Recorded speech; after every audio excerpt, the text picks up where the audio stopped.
I've seen the one, so I've not seen all of it. I've seen a scene, and the scene that I saw was so violent and graphic that I was like, I'm fucking out. I'm out. Nope, never. Not for me. And We 'cause talked about this story a couple weeks ago. We thought it was stupid then. I still think it's stupid now, at least on the surface of how far reaching this is. But also going to Niche Gamer. And by the way, this headline is a little misleading, but we'll go into this story here.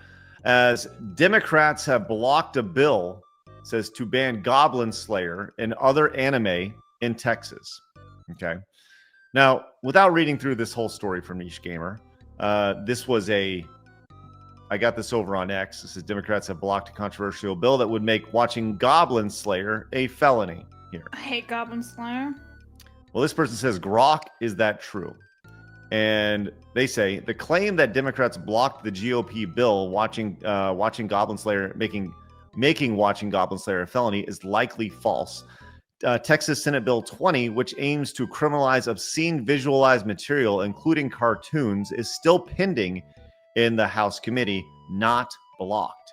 It raises concerns about impacting anime and manga, however you say it, with supporters citing child protection and critics warning of free speech risks.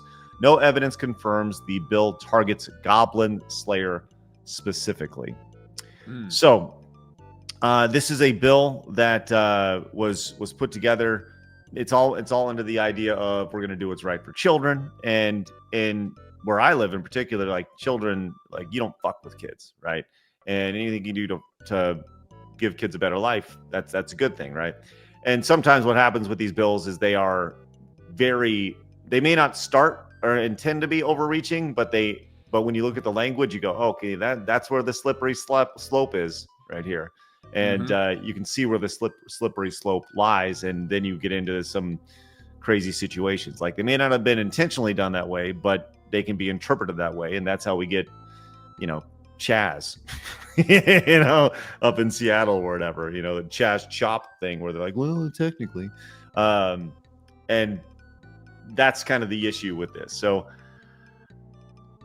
I'm a big fan of free speech, obviously. I don't know, and I think there's a reason why you have warnings and adult settings for certain things. Now, obviously, with anime and comic books, that's kind of hard to do. I don't know, Jeff. I would love to hear your thoughts on this. Well, a couple things. First off, I'll lead with my closer. It's parents' responsibility to keep your kids away from this stuff.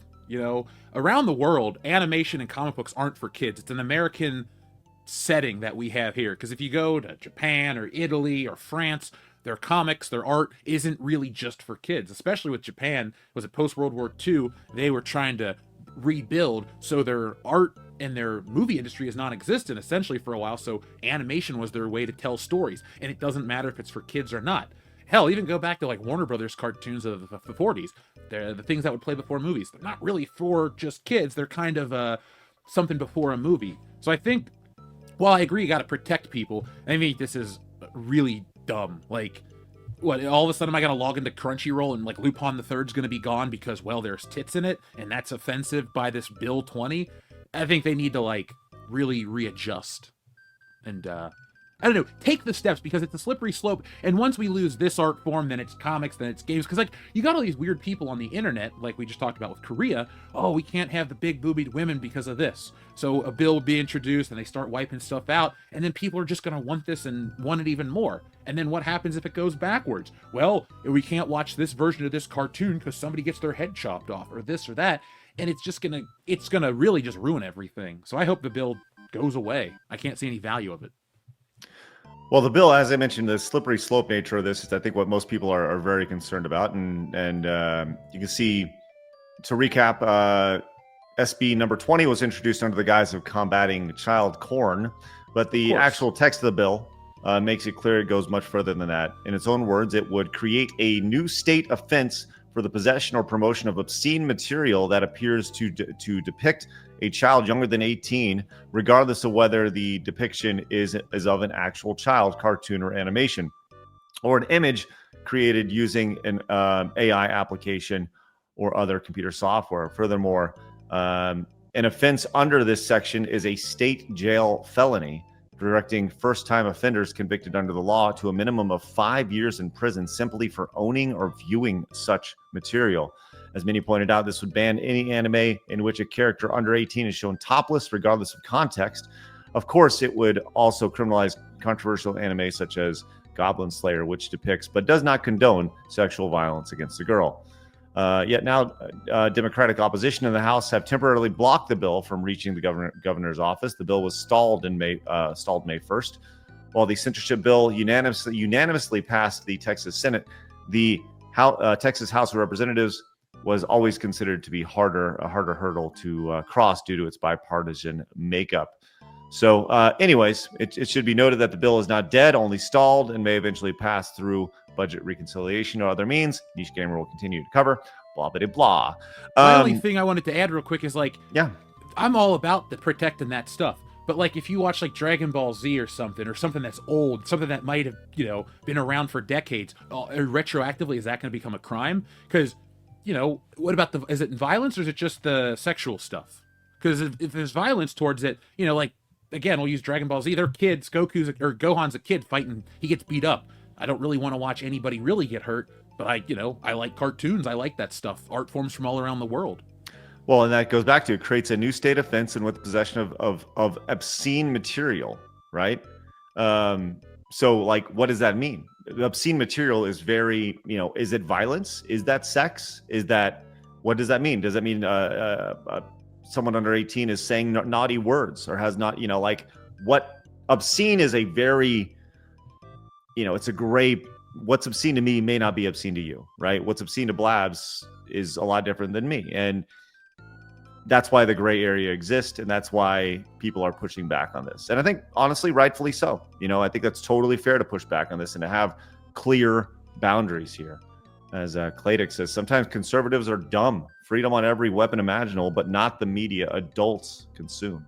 Yeah. Marmalin says, Goblin Slayer literally puts a warning that it's Yep. graphic. That anime is great, and the manga is too. It's a rough story about an autistic dude. Yeah, I've seen the one, so I've not seen all of it. I've seen a scene, and the scene that I saw was so violent and graphic that I was like, I'm fucking out. I'm out. Nope, never. Not for me. And because it was very controversial when it came out, that, when it was, Grape? Yeah, no thank you. No thanks. Mr. Melancholy says, I'm sick and tired of politicians, no matter the political party, messing with my entertainment. People need to watch their kids instead of attack anime. Yeah, I'll say this. As a parent, and I 100% agree with you that parents need to parent, right? But there are times, like, you can't put your kid on a leash at all times. You have to let them live their life. And they will be, just like when you grew up, you consume things that your parents didn't know about. Ultimately, your job is to educate them and hopefully guide them in the best direction, but they will have their own taste. They will have their own types of media that they like, whether it's genre music or anime or movie or video game. So, because they're different people, and that's something that, as I've gotten older as a parent, that's hard. That's hard to realize that they are different than you, and you want them to be, like the same things you like, but sometimes they won't. So parenting and being a parent is one thing, but part of being a good parent is teaching and letting your kid be themselves as well. One way that my mom handled it is from a very early age, I understood that everything on TV, I mean, we're not talking news, I'm not getting into that stuff, but, like, in general, fiction is fiction. So I understood, like, a movie's fake. I understood a cartoon's fake. You can't swing from webs like Spider-Man. So from a very early age, I watched that. And so I would watch action movies and horror movies and stuff that, your average 10-year-old wasn't watching, but it didn't impact me. Same with video games. I played Grand Theft Auto in grade school. I have no record. I'm boring as shit. But, like, I don't believe that violent entertainment actually makes you violent. Because, like I said, GoldenEye was my favorite game. I've killed 1 million people in that game. Have I ever shot anybody? No. So I think a lot of people just like to make the correlation, but I don't think there is one. Because I'm living proof of it. If you just know what's up, you know what's up. Well, I do agree with this statement that the government should not. It isn't the government's responsibility to watch your kids. I 100% agree with you. 100% agree with you.